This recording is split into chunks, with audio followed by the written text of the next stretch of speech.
परिचय। हम जड़, तना, पत्ती, पुष्पक्रम और पुष्प के लक्षण, प्रकार, रूपांतरण और कार्य की चर्चा पहले ही कर चुके हैं। अब हम बीजाणु जनन, युग्मक जनन, परागण, निषेचन, फल और बीजों का अध्ययन करेंगे। उद्देश्य। इस पाठ के अंत में आप निम्न करने में सक्षम हो जाएंगे: बीजाणु जनन को समझना, परागण की पहचान करना, निषेचन के बारे में समझना, फल की विशेषताएं जानना, फल के प्रकार जानना, बीज की विशेषताएं जानना, बीज के प्रकार जानना, बीजों के अंकुरण का अध्ययन करना, बीजों की किशोरावस्था का अध्ययन करना, एक प्ररूपी पुष्पी पादप का अर्ध तकनीकी विवरण समझना, कुछ महत्वपूर्ण कुलों का वर्णन करना। बीजाणु जनन। बीजाणु जनन बीजाणुओं का उत्पादन है। जननात्मक बीजाणु पौधे, शैवाल और कवक में उनके सामान्य जननात्मक जीवन चक्र के दौरान बनते हैं। प्रसुप्त बीजाणु कुछ कवकों और शैवालों द्वारा मुख्य रूप से प्रतिकूल वर्धन दशाओं की प्रतिक्रिया में बनते हैं। अधिकतर यूकेरियोटिक बीजाणु अगुणित होते हैं और कोशिका विभाजन कुछ प्रकार के द्विगुणित या द्विकेंद्रकों और कोशिका संलयन के द्वारा निर्मित होते हैं। युग्मक जनन। युग्मक जनन वह प्रक्रिया है जिसके द्वारा द्विगुणित या अगुणित पूर्वगामी कोशिकाएं कोशिका विभाजन करती हैं और परिपक्व अगुणित युग्मक बनाने के लिए विभेदन करती हैं। युग्मक जनन द्विगुणित युग्मक कोशिकाओं के अर्धसूत्री विभाजन द्वारा या अगुणित युग्मक जननीय कोशिकाओं के समसूत्री विभाजन द्वारा होता है, जिससे विभिन्न युग्मक बनते हैं। उदाहरण: पौधे सूत्री विभाजन के द्वारा युग्मकोद्भिद में युग्मक उत्पन्न करते हैं। बीजाणुओं के सूत्री विभाजन के बाद अगुणित बीजाणुओं से युग्मकोद्भिद विकसित होते हैं। सूत्री विभाजन और युग्मक जनन के बीच जीवन चक्र में बहुकोशिकीय अगुणित अवस्था का होना पीढ़ी एकांतरण के रूप में जाना जाता है। परागण। परागण वह प्रक्रिया है जिसके द्वारा पौधों में पराग को स्थानांतरित किया जाता है, जिससे पौधे निषेचन और लैंगिक जनन में सक्षम होते हैं। परागकण, जिनमें नर युग्मक होते हैं, अंडक के भीतर मौजूद मादा युग्मक तक पहुंचते हैं। एंजियोस्पर्म के पुष्पों में अंडक का ग्राही भाग वर्तिकाग्र कहलाता है। परागण के परिणाम स्वरूप संतति उत्पन्न होती है जो आनुवंशिक रूप से भिन्न होते हैं। परागण की खोज क्रिश्चियन कोनराड स्प्रेंजल ने 18वीं शताब्दी में की थी। निषेचन। पराग नलिका बीजांड में नर युग्मकों को अंड कोशिकाओं तक ले जाती है। निषेचन नर और मादा अवयवों का संलयन के कारण भ्रूण का विकास क्रमशः बीज और फल में होता है। जब किसी पुष्प की अंड कोशिकाएं उसी पुष्प के पराग की नर कोशिकाओं द्वारा निषेचित की जाती हैं, तो यह स्वनिषेचन और दूसरी स्थिति में यह पर निषेचन होता है। फल। फल निषेचन के बाद विकसित पुष्प का पका हुआ अंडाशय है। यदि अंडाशय के निषेचन के बिना ही फल बनता है तो यह अनिषेक जनित फल कहलाता है। फल भित्ति या फल भित्ति और बीज का बना होता है। फल भित्ति शुष्क या गूदेदार हो सकती है। जब फल भित्ति मोटी और गूदेदार होती है तो यह सबसे बाहर की तरफ बाह्य फल भित्ति, मध्य में मध्य फल भित्ति और भीतर की तरफ अंतः फल भित्ति में विभेदित हो जाती है। आम और नारियल में फल को अष्ठिल यानी ड्रूप कहते हैं। ये फल एकांडपी ऊर्ध्ववर्ती अंडाशय से विकसित होते हैं और इनमें केवल एक बीज होता है।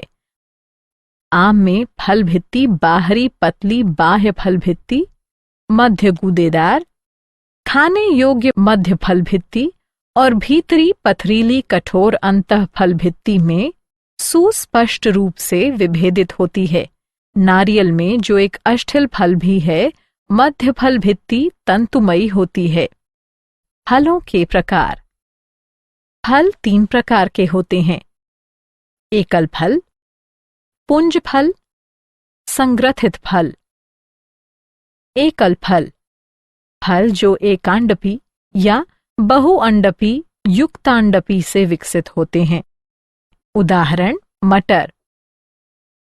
पुंज फल, फल जो बहुअंडपी युक्तांडपी अंडप से विकसित होते हैं, पुंज फल कहलाते हैं। प्रत्येक अंडाशय एक लघु फल में विकसित होता है और अनेक लघु फल मिलकर समूह बनाते हैं। उदाहरण स्ट्रॉबेरी। संग्रंथित फल, फल जो पुष्पक्रम से विकसित होते हैं, संग्रथित फल कहलाते हैं। उदाहरण अनानास और शहतूत। बीज, एक पका हुआ बीजांड जिसमें भ्रूण को आच्छादित करता है, एक सुरक्षात्मक आवरण और खाद्य भंडार होता है। जिम्नोस्पर्म और एंजियोस्पर्म के लैंगिक जनन चक्र में निर्मित एक प्रवर्धन करने वाला अंग। सभी बीजों में सामान्य भाग है: भ्रूण, संचित भोजन और सुरक्षात्मक आवरण। भ्रूण, एक मूलांकुर, एक भ्रूणीय अक्ष और गेहूं, मक्का में एक बीज पत्र या चना मटर में 2 बीज पत्र का बना होता है। यह बीज के अंकुरण पर एक नए पौधे को जन्म देता है। बीजों के प्रकार। एंजियोस्पर्म के बीजों को 2 प्रकार में विभाजित किया जा सकता है: एक बीजपत्री बीज या द्विबीजपत्री बीज। बीज जिनमें केवल एक बीज पत्र होता है, एक बीजपत्री बीज कहलाते हैं। उदाहरण मक्का। बीज जिनमें 2 बीज पत्र होते हैं, द्विबीजपत्री बीज कहलाते हैं। उदाहरण निलंबो न्यूसीफेरा। द्विबीजपत्री बीज की संरचना। द्विबीजपत्री बीज में बीज का सबसे बाहरी आवरण बीजावरण होता है। बीजावरण में 2 परतें होती हैं, सबसे बाहरी बीजचोल और भीतरी टेगमेन है। नाभिका बीजावरण पर एक क्षत चिन्ह है, जिसके द्वारा विकसित हो रहे बीज फल से जुड़े होते हैं। नाभिका के ठीक ऊपर एक छिद्र होता है, जो बीजांड द्वार कहलाता है। बीजावरण के भीतर भ्रूण होता है, जो एक भ्रूणीय अक्ष और 2 बीज पत्रों का बना होता है। बीज पत्र प्रायः गूदेदार होता है और इनमें भोज्य पदार्थ संचित रहता है। भ्रूणीय अक्ष के दोनों सिरों पर मूलांकुर और प्रांकुर होते हैं। कुछ बीजों जैसे कि अरंड में भ्रूणपोष द्विनिषेचन के परिणाम स्वरूप बनता है, जिसमें भोजन संचित करने वाले ऊतक होते हैं। सेम, चना और मटर जैसे पौधों में परिपक्व बीजों में भ्रूणपोष नहीं होता है और ऐसे बीज अभ्रूणपोषी कहलाते हैं। उदाहरण चना। एक बीजपत्री बीज की संरचना। एक बीजपत्री बीज भ्रूणपोषी होते हैं, लेकिन कुछ जैसे कि ऑर्किड में अभ्रूणपोषी होते हैं। अनाज के बीजों जैसे मक्का में बीजावरण झिल्लीदार और प्रायः फल भित्ति से संलिप्त होता है। भ्रूणपोष स्थूलीय होता है और भोजन का संग्रहण करता है। भ्रूणपोष की सबसे बाहरी आवरण भ्रूण से एक प्रोटीन सतह द्वारा अलग होता है, जो एल्यूरोन सतह कहलाती है। भ्रूण छोटा होता है और भ्रूणपोष के एक सिरे पर खांचे में स्थित होता है। यह एक बड़ा तथा ढालाकार बीजपत्र होता है, जो स्कुटेलम कहलाता है, और इसमें एक अक्ष भी होता है, जिसमें प्रांकुर और मूलांकुर होते हैं। प्रांकुर और मूलांकुर एक चादर से ढके होते हैं जिसे क्रमशः प्रांकुर चोल तथा मूलांकुर चोल कहते हैं। बीजों का अंकुरण। अंकुरण एक बीज में निहित भ्रूणीय पौधे की वृद्धि है, जिसके परिणाम स्वरूप नवोद्भिद पौधों का निर्माण होता है। पूरी तरह से विकसित बीजों में एक भ्रूण और अधिकतर पादप प्रजातियों में कुछ भोजन संचित होता है। भ्रूण एक बीजावरण से आच्छादित होता है।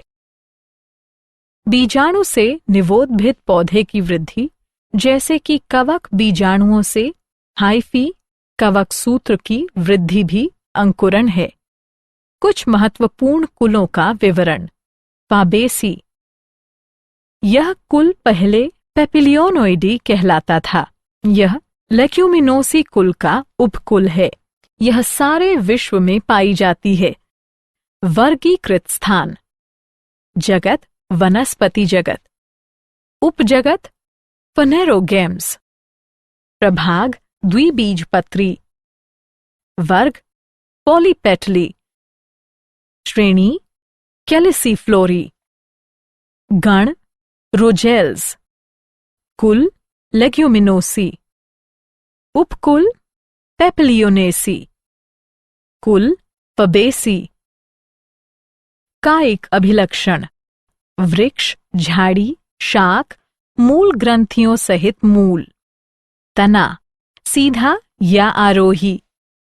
पत्तियां एकांतर, पिच्छाकार संयुक्त या सरल, पर्ण आधार, तल्पयुक्त, अनुपर्णी, जालिका, शिराविन्यास। पुष्पी अभिलक्षण। पुष्पक्रम असीमाक्षी। पुष्प उभयलिंगी, एक व्यास सममित। कैलिक्स बाह्य दल 5, संयुक्त बाह्यदली, कोरछादी, पुष्पदल विन्यास। कोरोला दल 5, पृथक दली, पेपिलियोनेसियस। एक पश्चमानक, 2 पार्श्वीय पंख, 2 अग्र होते हैं जो एक नोतल बनाते हैं, संलग्न पुंकेसर और स्त्रीकेसर। वैक्सिलरी पुष्पदल विन्यास। उमंग 10 द्विसंघी परागकोश द्विकोष्ठी। जायांग अंडाशय ऊर्ध्ववर्ती, एक अंडपी, अनेक बीजांडों सहित एक कोष्ठीय वर्तिका एकल। फल लेग्यूम। बीज एक से अधिक, अभ्रूणपोषी। पुष्पसूत्र, पुष्पी चित्र।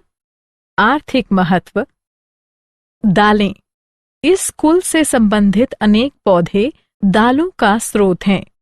उदाहरण पायसम सिटाइवम मटर, सीसर एरिएंटम चना, कैचनस कैचन अरहर दाल या तुअर दाल, फैसियोलस मंगो या विग्ना मंगो उड़द दाल, फैसियोलस रेडिएटस मूंग दाल, विग्ना सीनेंसिस लोबिया, फैसियोलस वुल्गैरिनेसी। यह एक बड़ा कुल है, प्रायः इसे आलू कुल भी कहते हैं। यह उष्ण कटिबंधीय, उपोष्ण और शीतोष्ण क्षेत्र में भी फैले रहते हैं। वर्गीकृत स्थान। जगत वनस्पति जगत। उपजगत फनेरोगेम्स। प्रभाव द्विबीजपत्री। वर्ग पॉलीपेटली। श्रेणी बाइकार्पलेटी। गण पॉलीमेनियल्स। कुल सोलेनेसी। कायिक अभिलक्षण। पौधे प्रायः शाख, झाड़ी और छोटे वृक्ष वाले होते हैं। तना शाकीय, कभी कभी काष्ठीय, वायवीय, सीधा, बेलनाकार, शाखित, ठोस या खोखला, रोमयुक्त अथवा अरोमिल, आलू में भूमिगत तना, सोलनम ट्यूबिरोसम। पत्तियां एकांतर, सरल, कभी कभी संयुक्त पिच्छाकार, अनुपर्णी, जालिका विन्यास। पुष्पी अभिलक्षण। पुष्पक्रम एकल, कक्षीय या ससीमाक्षी जैसे सोलेनम में। पुष्प द्विलिंगी, त्रिज्या सममित। कैलिक्स बाह्यदल 5, संयुक्त दीर्घस्थायी कोरस्पर्शी पुष्पदल विन्यास। कोरोला दल 5, संयुक्त कोरस्पर्शी पुष्पदल विन्यास। पुमंग 5 पुंकेसर, दललग्न। जायांग द्विअंडपी, युक्तांडपी, अंडाशय ऊर्ध्ववर्ती, द्विकोष्ठी, बीजांडासन, फूला हुआ जिसमें बहुत से बीजांड। फल बेरी या संपुट, बीज अनेक भ्रूणपोषी। पुष्प सूत्र, पुष्पी चित्र। आर्थिक महत्व। सोलेनम ट्यूबिरोसम आलू के कंद में प्रचुर स्टार्च होता है। सोलेनम मेलंजीना बैंगन के फलों में आयोडीन होता है। लाइकोपोर्सिकॉन स्कुलेंटम टमाटर के फल खाने योग्य होते हैं। कैप्सिकम एनम मिर्च मसाले प्रदान करता है। फाइसलिस पेरुवियाना से केप गूसबेरी एक स्वादिष्ट फल प्राप्त हो। लिलिएसी, इसे प्रायः लिली कुल कहते हैं। यह एक बीजपत्री पौधों के लक्षण दर्शाता है। यह सारे विश्व में पाए जाते हैं। वर्गीकृत स्थान जगत, वनस्पति जगत। उपजगत फनरोगेम्स। प्रभाव एक बीजपत्री। श्रेणी कोरोनेरी। कुल लिलिएसी। कायिक अभिलक्षण। भूमिगत शल्ककंद, कॉर्म या प्रकंद सहित दीर्घकालिक शाक। पत्तियां प्रायः आधारीय, एकांतर, रैखिक, समांतर शिराविन्यास के साथ अननुपर्णी। पुष्पी अभिलक्षण। पुष्पक्रम एकल या ससीमाक्ष, प्रायः पुष्पक्षत्र। द्विलिंगी, त्रिज्या सममित। परिदल पुंज 6, 3+3, प्रायः नली में जुड़े हुए। कोरस्पर्शी पुष्पदल विन्यास। पुमंग पुंकेसर 6, 3+3।